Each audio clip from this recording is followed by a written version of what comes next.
Baik, puji Tuhan. Not turning back ya. Terima kasih Pak Ferry yang sudah memberikan juga ya pujian buat kita. Bapak Ibu yang terkasih, tibalah saatnya kita akan mendengarkan kebenaran firman Tuhan. Mari kita siapkan hati, siapkan pikiran, dan dipersilakan Pak. Silakan. Baik, terima kasih Bro Luhut Pangirbuan. Dan selamat pagi, salam kepada Bapak-Bapak, Ibu dan Ibu sekalian yang setia, yang saya hormati, dan bagi yang baru bergabung, selamat bergabung. Dan tidak terasa, kita sudah masuk ke tanggal 15 Oktober, dan 2,5 bulan lagi sudah mengakhiri tahun 2022 dan masuk ke tahun 2023. Nggak kerasa ya, kita Zoom tiap pagi, tiap Sabtu, tahu-tahu udah hampir habis tahunnya. Saya tertarik tadi dengan doa syafaat Pak Suhanda, orang Ukraina sama Rusia. Saya ingat waktu masih kecil dulu ada jokes, ada seorang anak kecil naik bus, tahu-tahu ada tentara masuk ke dalam semua, pakai pakaian lengkap dengan senjatanya. Anak-anaknya langsung bertanya, Pak, dari mana? Dari latihan perang. Latihan perang? Iya, latihan perang. Nah, kenapa? Kok latihan mulu? Kapan perangnya? Jadi itu joknya, latihan mulu, dan memang harus latihan mulu. Perangnya kita tidak tahu, yang jelas berjaga-jaga. Nah, dan saya dikasih kesempatan untuk sharing akhir zaman telah berlalu, dan saya tahu ini yang seperti Pak Girsang bilang pasti banyak pro dan kontra, tetapi namanya kebenaran dan kita belajar terus, menerima juga kalau nanti ada kritikan salah, karena kita belajarnya, saya akan sampaikan. Dan semoga bisa dapat diterima, bisa dicerna dengan bahasa yang mudah, yang sederhana, karena ngambilnya saja dari topik ini terlalu luas, jadi saya mulai fokus untuk ngambil yang poin-poinnya saja tentang akhir zaman yang berlalu. Dan izinkan saya masukin dengan PowerPoint, karena supaya omongan saya terarah, walaupun kelihatannya nggak bebas. Nah, karena kalau biasa bicara di tempat lain kan nggak pakai PowerPoint, kayaknya enak, mengalir terus. Tapi di CCM ini harus mengikuti aturan, karena semuanya berdasarkan, ada dasarnya, dan kebanyakan juga dari teman-teman di sini ada latar belakang akademisi, jadi kita ngikutin. Jadi jangan bosan, semua ada firman. Tapi saya percaya walaupun banyak di PowerPoint ini, tidak lebih dari yang Bro Luhut bilang 30 menit. Saya akan cepat saja. Baik, saya akan share sebentar. Akhir zaman telah berlalu. Nah, apanya yang berlalu dan zaman apa yang berlalu? Kita lihat di sini, apa itu akhir zaman? Zaman apa yang diakhirkan? Nah, saya akan tulis narasinya supaya lebih bisa dipertanggungjawabkan kalau ada yang pengen lihat gitu. Oke, sebentar ya. Saya nggak kelihatan di sini. Oke. Akhir zaman selama ini kita anggap ada di masa depan. Bagaimana jika Alkitab berkata akhir zaman sudah terlalu jauh di belakang dari zaman kita sekarang ini? Nah, jika kita baca surat kabar hari ini sebagai analogi, hari Sabtu tanggal 15 Oktober 2022, tentu kita mudah mengerti dan memahami apa isi beritanya. Namun, jika koran itu kita simpan untuk 2000 tahun ke depan, dan pada tahun 4022, orang India membacanya, belum tentu mereka mudah mengerti isi beritanya karena perbedaan jarak waktu, budaya, dan lokasinya. Nah, kita bisa membayangin ya. Nah, lalu demikian juga tidak mudah untuk membaca dan menafsirkan kitab suci yang ditulis dalam rentang waktu 1.500 tahun yang lalu, 2.000 tahun yang lalu, 3.500 tahun yang lalu, dengan bahasa, budaya, dan lokasi yang jauh berbeda dengan sekarang. Ada 3 pertanyaan penting yang perlu direnungkan. Pertama, apakah orang Israel pada zaman dahulu mengerti ketika mereka membaca kitab-kitab yang ditulis oleh nabi-nabi dan rasul-rasulnya pada zaman mereka? Saya kira walaupun agak sulit mereka mengerti. Karena mereka punya tradisi menulis, membaca sejak zaman Nabi Musa sampai mereka keluar dari perbudakan di Mesir. Nah, pertanyaan kedua, apakah jemaat abad pertama, jemaat mula-mula ya, pada tahun 0 Masehi sampai ke 70 mengerti dengan jelas maksud kitab suci yang penuh dengan bahasa simbolis, terutama kitab Wahyu ya. Ya, mereka mengerti dengan jelas. Mengapa? Karena mereka paham jalan pikiran dan maksud Rasul Yohanes dengan menggunakan simbol-simbol yang banyak diambil dari kitab suci Perjanjian Lama yang sangat sering mereka baca sejak mereka masih kecil.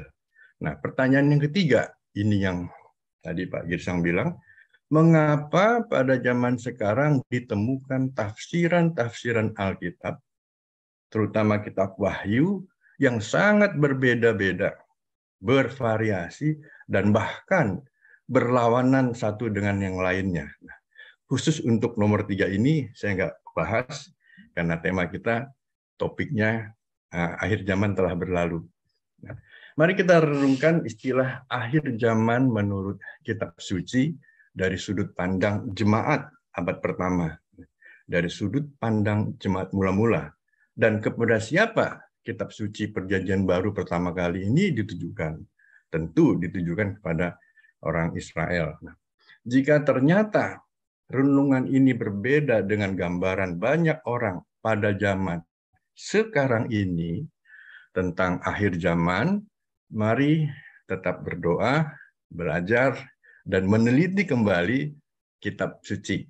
Nah, tidak menutup kemungkinan bahwa yang dimaksud dengan akhir zaman telah berlalu dalam Alkitab adalah akhir zaman Perjanjian Lama. Nah, ini tidak menutup kemungkinan, karena mungkin ada pendapat dari teman-teman yang lain. Tetapi pendapat dari kami, CCM, bahwa akhir zaman telah berlalu dalam Alkitab adalah akhir zaman Perjanjian Lama. Nah, ini sudah dijawab di awal. Seterusnya hanya ada penjelasan-penjelasan aja. Nah, setelah akhir zaman telah berlalu, mulailah zaman baru, yaitu zaman Perjanjian Baru. Zaman kasih karunia Tuhan yang mencakup juga zaman sekarang di mana kita hidup pada masa kini dan akan datang dan seterusnya. Kembali ke istilah-istilah akhir zaman di atas, apakah yang dimaksud akhir zaman adalah akhir dari dunia, dari bumi ini?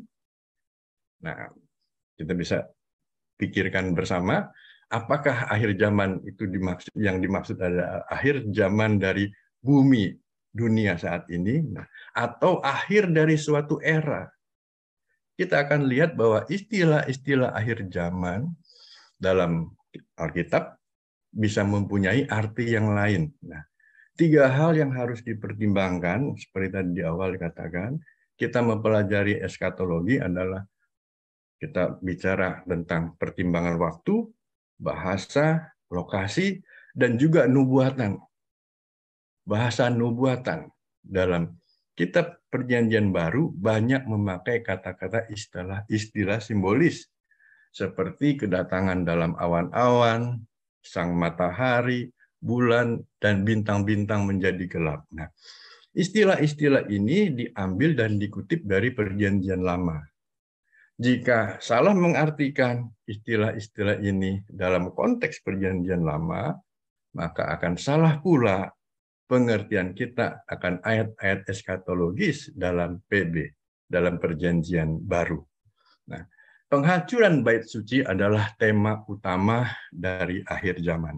Nah, saya mulai fokus ke akhir zaman, temanya penghancuran bait suci. Nah, yang disebutkan dalam Matius 24 ayat 2. Ia berkata kepada mereka, pada murid-muridnya di Bukit Zaitun, kamu melihat semuanya itu, Aku berkata kepadamu, sesungguhnya tidak satu pun di sini akan dibiarkan terletak di atas batu yang lain. Semuanya akan diruntuhkan. Nah, ini maksudnya waktu murid melihat bait suci, belum di Bukit Zaitun. Yang dimaksud dengan akhir zaman adalah akhir dari sistem perjanjian lama yang liturginya dirayakan di sekitar bait suci. Kita tahu di situ ada bait suci, ada kemah pertemuan, dan setelah itu dimulailah sistem perjanjian baru di mana roh Allah tidak lagi turun ke satu tempat tertentu, namun akan masuk ke dalam roh dan hati umat yang percaya pada Tuhan Yesus. Ada di Yohanes 4 ayat 23 sampai 24 dan Kisah Para Rasul 2 ayat 19 sampai 21 dan Ibrani 1 ayat 2. Nah, maksudnya di sini sistem perjanjian lama kita lihat di situ ada imam dan kaum Lewi. Nah, imam itu atau kaum Lewi dan kaum Lewi harus ada keturunan dari keturunan Harun. Sedangkan di perjanjian baru keturunan imam itu dari Tuhan Yesus, dari siapa namanya, Raja Salem. Nah, itu raja yang tidak ada nama, tidak bisa siapa ya, lupa. Melkisedek. Ya, Melkisedek. Nah, yang tidak ada asulnya sebagai gambaran bahwa keimamannya sudah beda. Jadi cara-cara liturgi penyembahannya pun sistemnya berbeda. Dan di situ ada satu tempat, ada ruang Maha Kudus, ruang kudus, dan ada halaman. Tapi di sini adalah hanya masuk ke dalam hati kita sebagai umat yang percaya. Nah, sistemnya aja sudah beda. Nah, lalu di Yohanes 4 ayat 23 sebagai dasarnya, tetapi saatnya akan datang dan sudah tiba sekarang bahwa penyembah-penyembah benar akan menyembah Bapa dalam roh dan kebenaran. Sebab apa? Sebab Bapa menghendaki penyembah-penyembah demikian. Allah itu roh, dan barang siapa menyembah dia harus menyembahnya dalam roh dan kebenaran. Jadi tidak datang lagi ke bait suci, tapi menyembah dalam roh dan kebenaran. Nah, di Kisah 2 ayat 19 sebagai bahan acuan, jawab Yesus kepada mereka, rombak bait Allah ini, dan dalam 3 hari aku akan mendirikannya kembali. Lalu kata orang Yahudi kepadanya, 46 tahun orang mendirikan bait Allah ini dan engkau dapat membangunnya dalam 3 hari, tetapi yang dimaksudkannya dengan bait Allah ialah tubuhnya sendiri. Ini di ayat 21-nya. Lalu di Ibrani 1 ayat 2 tadi, maka pada zaman akhir ini, zaman akhir adalah zaman ketika Tuhan Yesus lahir, kemudian menjadi seorang yang dewasa, mulai melayani umur 33 sampai 30 tahun, mulai memberatkan kebenaran kerajaan Allah, itu disebut zaman akhir. Ini ia telah berbicara kepada kita dengan perantaran anaknya, yang telah ia tetapkan sebagai yang berhak menerima segala yang ada. Oleh dia, Allah telah menjadikan alam semesta. Nah, bait suci perjanjian baru adalah tubuh Kristus yang akan berlaku penuh setelah bait suci yang lama dihancurkan. Ini langsung ke poinnya, Pak, bahwa bait suci perjanjian baru adalah tubuh Kristus yang akan berlaku penuh setelah bait suci yang lama dihancurkan. Nah, Ibrani 9 ayat 8 dikatakan, dengan ini Roh Kudus menyatakan bahwa jalan ke tempat yang kudus itu belum terbuka selama kemah yang pertama itu masih ada. Nah, jadi Bapak Ibu tahu kan, waktu Tuhan Yesus lahir masih berlaku hukum Taurat, dia menggenapi, dia mengajarkan hukum terutama adalah kasih Allahmu dengan segenap hati, kasih sesamamu. Nah, itu inti dari semua hukum Taurat. Ketika murid-murid itu masih dan ada yang mencobai dan masih memberitakan kerajaan Allah, tetapi juga masih ada dualisme, ada hukum Taurat juga, karena bait Allah masih ada, dan Tuhan Yesus pun datang pada hari-hari tertentu ke bait Allah, malah memberitakan kebenaran firman Tuhan di bait Allah. tapi juga mengajarkan bahwa bait Allah, kerajaan Allah sudah ada. Jadi masih ada terus masa transisi itu. Sampai kemah itu pada tahun 70 bait Allah dihancurkan. Nah ini yang menjadi dualisme yang kadang-kadang efeknya sampai sekarang pengejaran-pengejaran itu juga masih campur aduk. Nah, dalam Wahyu 21 ayat 1 dikatakan, dinyatakan bahwa tubuh Kristus inilah bait suci yang baru, dan digambarkan sebagai langit yang baru dan bumi yang baru, dan di dalamnya terdapat Yerusalem yang baru, mempelai perempuan atau mempelai Kristus sebagai bait sucinya. Jadi kitab Wahyu sudah menegaskan kembali. Lalu di Galatia 4:26 juga berkata, tetapi Yerusalem surgawi adalah perempuan yang merdeka dan ialah ibu kita.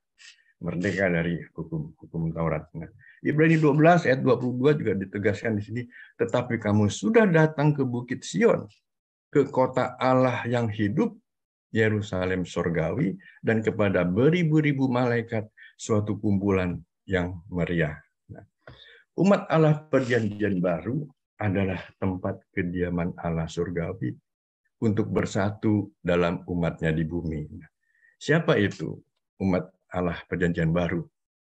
Saat itu orang-orang Israel dan non-Yahudi yang sudah percaya kepada Kristus. Dan saat ini kita semua yang berkumpul, yang dengan iman juga percaya kepada Tuhan Yesus, menjadi sebagai tempat kediaman Allah surgawi. Jadi akhir zaman adalah akhir dari perjanjian lama. Ibrani 8 ayat 13 berkata, oleh karena ia berkata-kata tentang perjanjian yang baru, ia menyatakan yang pertama sebagai perjanjian yang telah menjadi tua. Dan apa yang telah menjadi tua dan usang telah dekat kepada kemusnahannya. Jadi ayat ini sudah menegaskan kembali bahwa akhir zaman adalah berakhirnya perjanjian lama. Dan nubuatan Daniel 12 ayat 9 pun berkata, tetapi ia menjawab, pergilah Daniel, sebab firman ini akan tinggal tersembunyi dan termeterai sampai akhir zaman. Ini malah lebih tua lagi, sekitar 500 tahun yang lalu, Daniel menubuatkan sampai ke akhir zaman. Sehingga di kitab Wahyu, meterai itu dibuka kembali. Nah, kemudian sebagai nubuatan, trompet sebagai bahasa nubuatan. Nah, kita tahu di perjanjian lama kalau imam mau mengumpulkan jemaatnya, dia bunyikan trompet pada zaman Musa. Ketika mau perang juga, ia membunyikan trompet sebagai bukti minta pertolongan kepada Tuhan. Dan kita lihat tembok-tembok pada runtuh juga karena trompetnya. Fungsi trompet adalah sebagai alat komunikasi bagi seluruh umat Israel.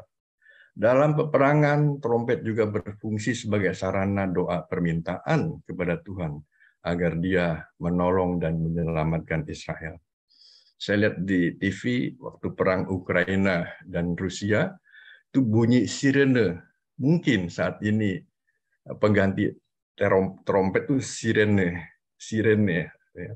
Suara sirene sebagai aba-aba supaya penduduk semua pada melarikan diri atau bersembunyi sebelum ada bom atau senjata yang akan meledak.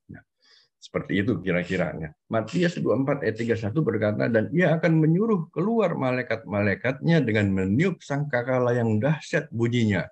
Dan mereka akan mengumpulkan orang-orang pilihannya dari keempat penjuru bumi, dari ujung langit yang satu ke ujung langit yang lain. Jadi yang meniup sangkakala ini adalah malaikat-malaikat Tuhan itu sendiri untuk mengumpulkan orang-orang pilihannya. Siapa orang-orang pilihannya? Orang-orang yang setia, yang mau mendengarkan nubuatan Tuhan Yesus di Bukit Zaitun, bahwa kalau si pembinasa keji itu datang, kamu lari, dan kalau nggak sempat kembali ke rumah, jangan pulang ke rumah. Nah itu mereka yang setia dan mereka yang selamat, mereka yang mendengarkan Tuhan Yesus. Tetapi ada orang-orang martir yang memang sudah didesain untuk mati. Bahkan Rasul Paulus, semua murid-murid Tuhan, matinya juga mengenaskan. Tetapi itu adalah orang-orang pilihan Allah. Dan di situ juga ada orang-orang yang tidak percaya, yang menghujat Tuhan Yesus hancur ketika bait suci atau kota Yerusalem dihancurkan. Di Matius 24 berbicara tentang kedatangan Tuhan dan kehancuran kota Yerusalem pada tahun 70. Nah, kedatangan Tuhan dan kehancuran kota Yerusalem tidak bisa dipisahkan. Dan itu menjadi satu kejadian dalam waktu yang sama. Nah, 1 Tesalonika 4:16 dikatakan, sebab pada waktu tanda diberi, yaitu pada waktu penghulu malaikat berseru dan sangkakala Allah berbunyi, maka Tuhan sendiri akan turun dari sorga dan mereka yang mati dalam Kristus akan lebih dahulu bangkit. Nah, mereka yang mati lebih dahulu dalam Kristus akan lebih dahulu bangkit. Kemudian sebagai satu tanda-tanda dari kedatangan Tuhan Yesus dan selama pelayanannya di bumi, kita melihat ada makna angka 40 tahun. Yang kadang tidak terlewatkan, tapi kelihatannya suatu kebetulan. Tapi kalau kita lihat, sepertinya bukan satu kebetulan. Tuhan Yesus menyelesaikan misinya di dunia ini kira-kira pada tahun 30-an Masehi. Sementara Yerusalem dan bait suci dihancurkan pada tahun 70 Masehi. Jadi ada selang waktu kira-kira 40 tahun. 40 tahun, Tuhan Yesus hanya melayani 3 tahun saja, kemudian dia mati di kayu salib. Lalu 37 tahunnya itu, murid-murid Tuhan Yesus, Paulus, Petrus, dan semua murid-muridnya memberitakan Yesus Tuhan. Dan itulah masa transisi. Karena di situ hukum Taurat masih berlaku, karena bait suci masih ada, dan kerajaan Allah tentang Kristus Tuhan diberitakan itu juga ada. Masih berjalan bersama-sama. Makanya selalu ada Rasul Paulus dalam suratnya, Petrus dalam suratnya, kadang-kadang mereka menegaskan dan kita melihat, wah ini ditujukan kepada siapa nih? Ternyata ditujukan kepada mereka pada saat periode transisi itu, bukan kepada kita sekarang. Sehingga kelihatannya tulisan-tulisan Rasul Paulus itu membingungkan. Setelah kita tahu kepada siapa, lokasi, dan waktunya itu ditulis, baru kita paham, oh ternyata itu ditulis untuk murid-muridnya pada saat itu. Lalu Keluaran 16 ayat 35 dikatakan juga, orang Israel makan mana 40 tahun lamanya, sampai mereka tiba di tanah yang didiami orang. Mereka makan mana sampai tiba di perbatasan tanah Kanaan, tanah perjanjian. Jadi makan mana 40 tahun. Kadang-kadang saya renungkan 40 tahun. Waktu untuk kita belajar diisi oleh firman Tuhan. Bisa juga makan mana sampai diantar kepada perbatasan tanah perjanjian itu. Ya, tanah perjanjian itu adalah Kristus itu sendiri. Nah, di Bilangan 14 ayat 33 dikatakan, dan anak-anakmu akan mengembara sebagai pengembala di padang gurun 40 tahun lamanya, dan akan menanggung akibat ketidaksetiaan sampai bangkai-bangkaimu habis di padang gurun. Nah, ini juga orang-orang yang bandel, yang tidak percaya, dia akan terus berputar-putar di padang gurun selama 40 tahun. Orang Israel keluar dari Mesir menuju tanah perjanjian, tapi karena kebandelannya itu, ia berputar-putar di padang gurun selama 40 tahun. Itu pun Tuhan masih kasih mana 40 tahun gratis.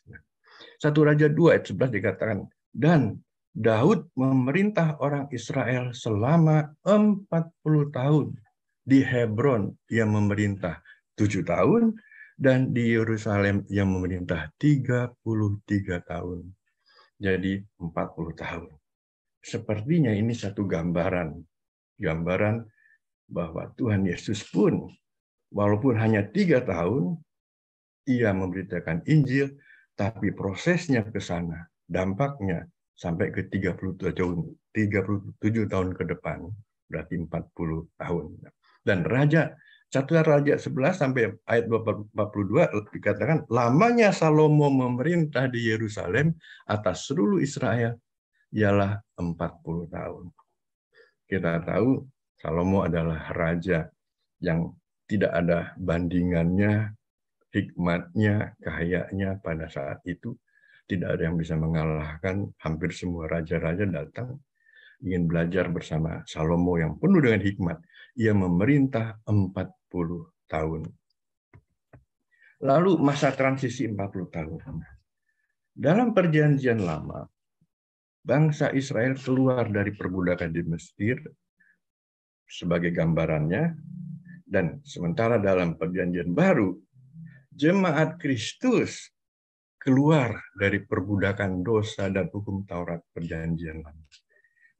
Jadi selama ini, sebelumnya jemaat Kristus sudah terdoktrin, biasa menerima pengajaran-pengajaran dari hukum Taurat sebagai gaya hidupnya.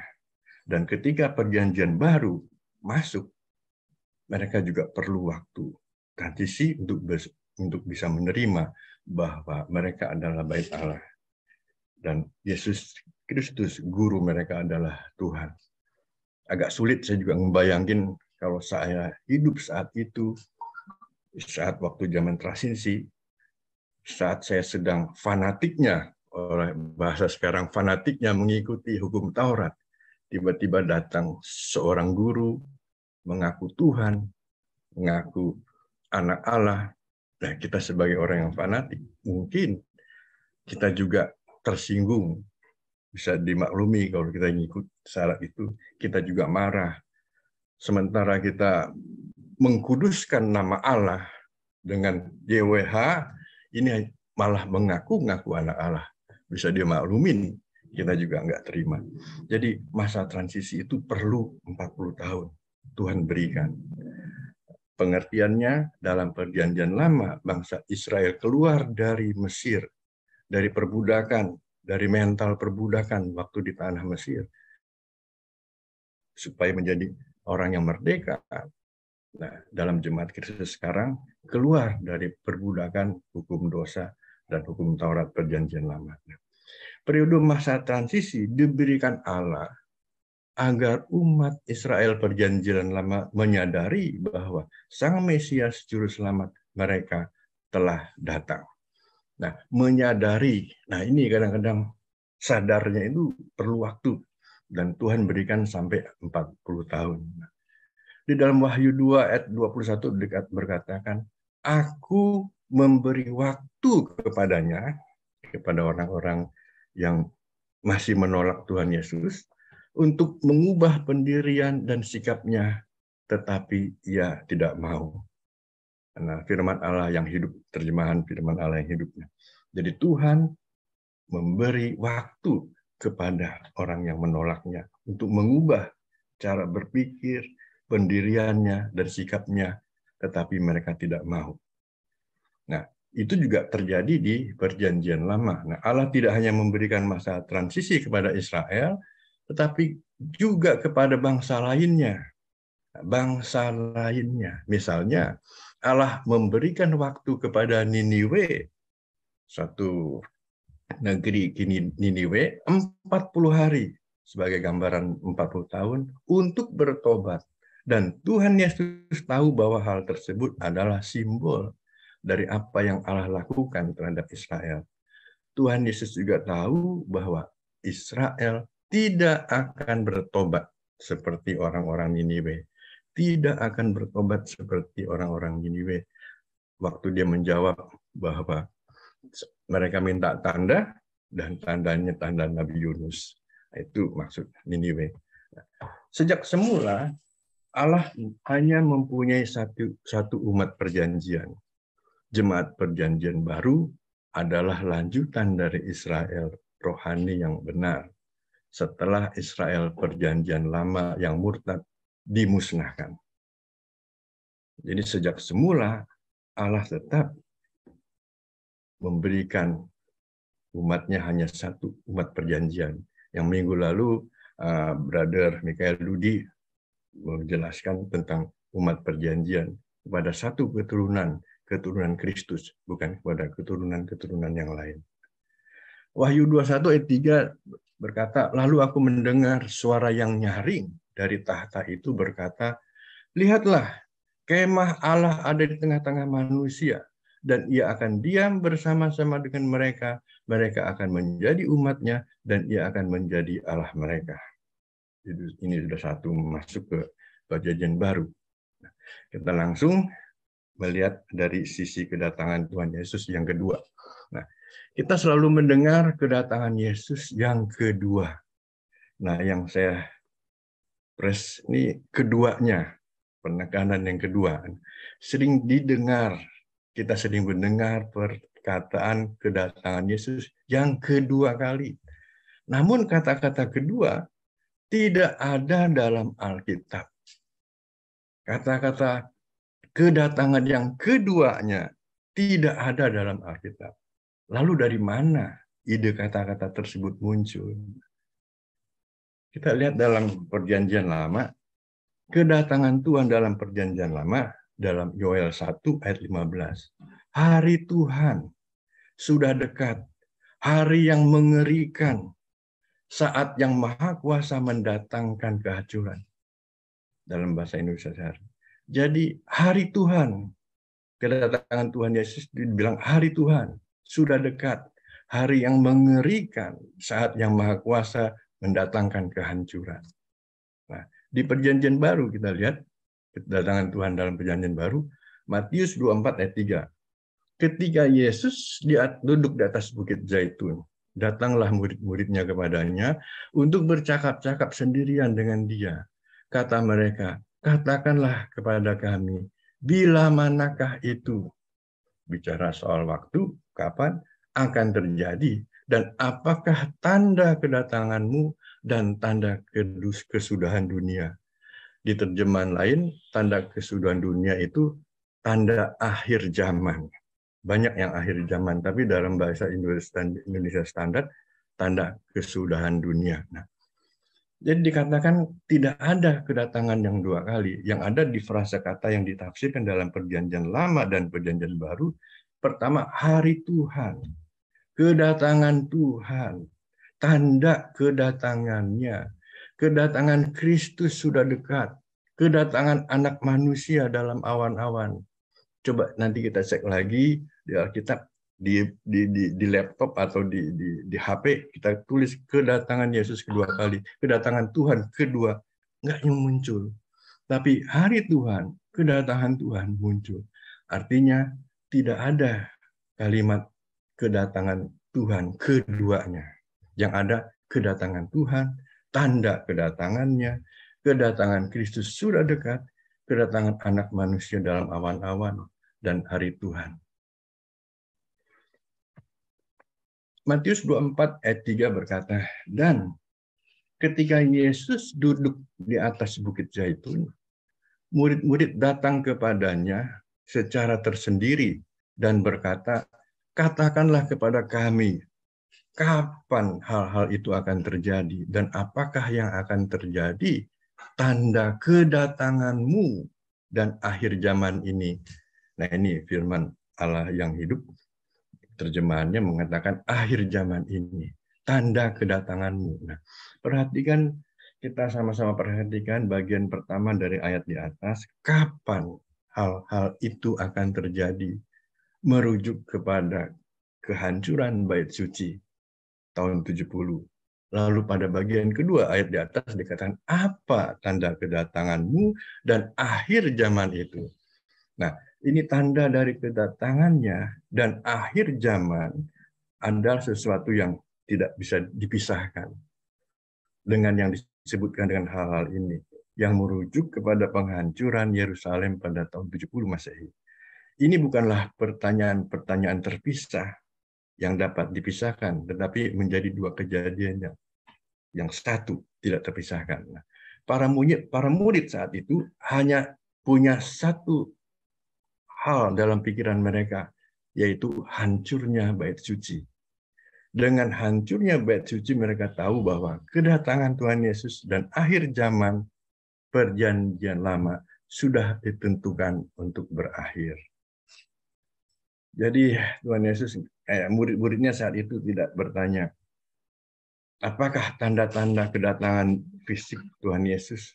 Tidak berkata fisik, tapi pikirannya hancurnya bait suci dan kedatangan Tuhan Yesus dan akhir zaman, tanda-tandanya bagaimana. Mereka hanya tahu bahwa hancurnya bait suci dan kedatangan Tuhan Yesus adalah bukti dari tanda-tanda dari perjanjian lama sudah ditentukan untuk berakhir. Perhatikan juga bahwa murid tidak menanyakan tentang akhir dari langit dan bumi. Nah, di sini bilang, murid-murid tidak menanyakan tentang akhir dari langit dan bumi atau penghakiman dari dunia, kosmos, atau dari suatu zaman, aion. Nah, para murid bertanya kepada Yesus tentang bait suci akan dihancurkan. Mereka tidak bertanya tentang kedatangan Yesus secara fisik, harfiah. Nah, kapan bait suci dihancurkan? Di dalam Matius 23 ayat 36 berkata, Aku berkata kepadamu, sesungguhnya semuanya ini akan ditanggung. Angkatan ini, angkatan masa itu, angkatan waktu, Tuhan Yesus menjelaskan berkata kepada murid-muridnya. Angkatan tahun 33 sampai ke 70. Matius 24 ayat 34 juga berkata, Aku berkata kepadamu, sesungguhnya angkatan ini tidak akan berlalu sebelum semuanya ini terjadi.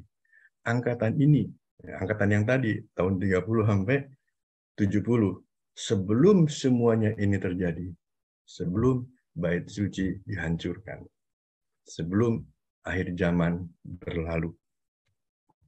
Dikatakan Tuhan Yesus menjawab murid-muridnya dengan tegas dan jelas bahwa angkatan ini tidak akan berlalu sebelum kehancuran bait suci dan kehancuran kota Yerusalem terjadi.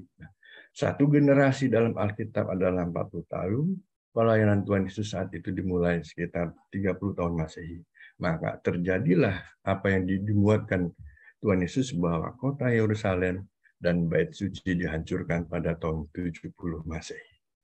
Seorang sejarawan, Josephus, sejarawan Yahudi, saat kejadian itu dia hidup pada zaman masa-masa 30-70 tahun ini, menuliskan bahwa saat itu Jenderal Titus memerintahkan kepada pasukan Romanya untuk menghabisi orang-orang Yahudi, dibantai, dibakar. Tapi sudah nggak ketemu lagi. Dan tujuan utama juga hanya menghancurkan kota Yerusalem. Karena di situ ada pemberontak Zelot, orang Yahudi, yang gencar menghantam orang Romawi. Nah, orang Zelot ini juga sebenarnya udah 60 tahun menderita oleh penjajahan Romawi. Jadi saat Tuhan Yesus ada pada masa 30 tahun Masehi, sampai 60 tahun, sampai ke 6 tahun sebelumnya, dan masa ke 60 tahun, sampai sebelum tahun 70 itu, orang Zelot sudah tak berdaya, maksudnya sudah dimiskinkan oleh tentara Romawi dengan pungutan-pungutan pajak yang tinggi. Nah, pemberontak Zelot ini bersama dengan Farisi, bersama dengan imam-imam, dengan Saduki, dan orang yang percaya, memberontak terhadap Romawi. Dan pertempurannya sangat dahsyat, sangat kuat, banyak korban dari pihak Romawi. Sehingga Nero saat itu memerintahkan kepada Jenderal Titus, kalau sampai Yerusalem atau Romawi kalah, maka jajahan Romawi di negara lainnya, di negara lainnya, akan juga hancur. Oleh karena itu, serang habis-habisan Yerusalem dengan tentara yang penuh. Karena pertempuran perlawanan yang sengit dari Zelot juga sangat luar biasa. Di situ habis, sampai tidak ditemukan lagi orang Yahudi. Mau dibakar, mau dibantai, mayatnya sudah nggak ada. Jadi sudah nggak ada orang Yahudi. Akhirnya, bait suci yang tidak termasuk dalam program Jenderal Titus jadi beralih karena tentara Romawi kesal tidak ketemu lagi orang Yahudi yang akan dibantai. Akhirnya bait sucinya dihancurkan. Nah, ketika batu-batu besar itu dihancurkan, Jenderal Titus sendiri kaget. Mengapa begitu mudah menghancurkan bait suci itu? Padahal batunya tebal, yang menurut logika nggak mungkin tentara Romawi bisa membakar, bisa hancur. Ternyata itu ada campur tangan Tuhan. Campur tangan Tuhan ketika imam yang menghakimi Tuhan Yesus sebelum disalib dikatakan bahwa dosa kami menghukum engkau, menyalibkan engkau bisa ditanggungkan ke keturunan kami. Nah, pada akhirnya 40 tahun kemudian tergenapi ucapan Imam Kayafas, kalau nggak salah. Berkata begitu. Jadi penghancuran bait suci itu benar-benar tangan Allah. Sampai Jenderal Titus sendiri yang ditulis oleh sejarawan Josephus merasa heran. Kok bisa dihancurkan dengan api yang dari tentara Romawi sendiri mungkin tidak masuk akal bisa menghancurkan bait suci itu. Nah, jadi benar-benar bahwa kehancuran bait suci ini adalah simbol dari akhir zaman. Jadi kita bisa tahu bahwa akhir zaman ternyata akhir dari perjanjian lama. Ada orang yang mengatakan, ini sorry terlalu tinggi, ada orang yang mengajarkan, mengusulkan atau meyakini bahwa mereka hidup pada akhir zaman. Maksudnya kita hidup pada akhir zaman. Dan Tuhan menghendakinya demikian. Karena keyakinan ini akan membuat mereka selalu mempersiapkan diri untuk kedatangan Tuhan. Nah, kita sering dengar berjaga-jaga, hari Tuhan akan datang. Nah, jika ada umat yang tidak percaya bahwa ia hidup pada akhir zaman, maka ia akan cenderung untuk hidup tidak bertumbuh secara rohani. Jadi itu sebabnya, itu akibatnya. Kalau kamu tidak percaya bahwa hari ini kamu hidup pada akhir zaman, kamu tidak akan bertumbuh secara rohani, keyakinan kamu tidak akan bertumbuh. Dan karena Tuhan menginginkan kita untuk selalu hidup dengan takut kepada Tuhan dan selalu mendedikasikan hidup kita kepadanya, Ia ingin kita berpikir bahwa kita hidup pada akhir zaman sekarang ini. Nah, begitulah cara mereka menulis, mereka mengajarkan apa yang mereka inginkan. Tetapi hal ini mempunyai dampak yang sangat negatif. Walaupun mungkin motifnya kelihatannya baik dan mulia, supaya setiap orang berjaga-jaga, tidak melakukan ini dan melakukan itu. Nah, itu ada sebagian orang yang berpikir ke situ, dan itu silahkan, dan kita tidak akan bahas.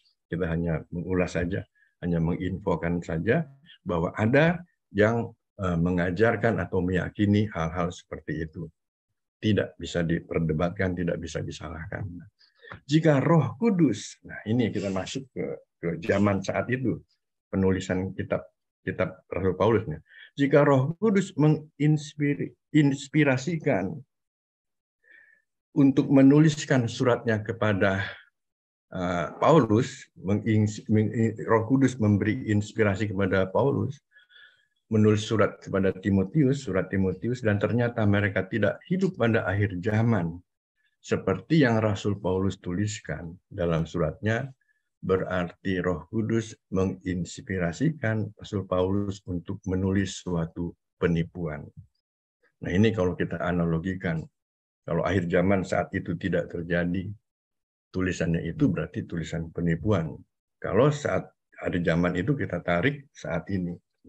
Mungkin orang akan berpikir bahwa ini suatu penipuan yang mulia atau baik, karena akan membuat umat termotivasi untuk melayani Tuhan dengan sepenuh hati. Namun bagaimanapun, hal ini adalah suatu penipuan. Rasul Paulus diinspirasikan oleh Roh Kudus untuk mengatakan bahwa orang-orang jahat pada akhir zaman yang telah dibuatkan sebelumnya telah ada pada saat itu. Nah, orang jahat memang selalu ada. Pada zaman Tuhan Yesus sendiri, waktu murid-muridnya sudah mengenal Tuhan Yesus sendiri, orang jahat tetap ada. Malah ketika di Wahyu pun, bahwa bumi baru, langit baru, bumi baru, semua sudah baru, hidup yang baru, masih ada orang jahat. Sampai dikatakan di dalam statement terakhir kitab Wahyu bahwa biarlah orang jahat tetap berbuat jahat, biarlah orang cabul tetap berbuat cabul, biarlah orang yang kudus lebih lagi buat kudus. Artinya terserah. Tuhan sudah memberikan mana yang benar, mana yang baik. Kalau memilih masih hidup, masih jahat, silakan. Jadi kalau saat ini pun kita sudah menerima, kita sebagai tubuh bait Allah, Roh Allah sudah ada dalam diri kita, kita sudah hidup bersama Tuhan, tetapi masih ada kejahatan sana, kejahatan ini, jangan komplain. Memang begitulah dunia. Saat itu juga, waktu Tuhan Yesus masih sebagai manusia, ada orang jahat. Tuhan loh, di depan Tuhan sendiri. Apalagi kita sebagai orang percaya. Kita percaya Tuhan Yesus ada dalam kita, dalam pikiran kita, tetapi kejahatan itu pun di kiri kanan kita masih tetap ada. Jadi jangan heran. Rasul Paulus diinspirasikan oleh Roh Kudus untuk mengatakan bahwa orang-orang jahat pada akhir zaman yang telah dibuatkan sebelumnya telah ada pada saat itu. Satu pertanyaan penting, apakah Allah berbohong agar kita melayaninya dengan sepenuh hati? Mari kita baca apa yang dikatakan di dalam firman Allah, Titus 1 ayat 2. Supaya mereka mendapat hidup kekal yang telah dijanjikan Allah sebelumnya, sebelum dunia ini dimulai, dan ia tidak mungkin berdusta. Jadi Allah tidak mungkin bohong. Jadi dapat disimpulkan bahwa akhir zaman adalah pertama, hancurnya bait suci dan kota Yerusalem adalah akhir dari berlakunya perjanjian lama. Bukan hancurnya bumi yang ada sekarang ini. Nah, akhir zaman terjadinya pada tahun 70 Masehi. Akhir perjanjian lama. Perjanjian baru kasih karunia Allah mulai berlaku sejak hancurnya bait suci sampai dengan sekarang dan selamanya.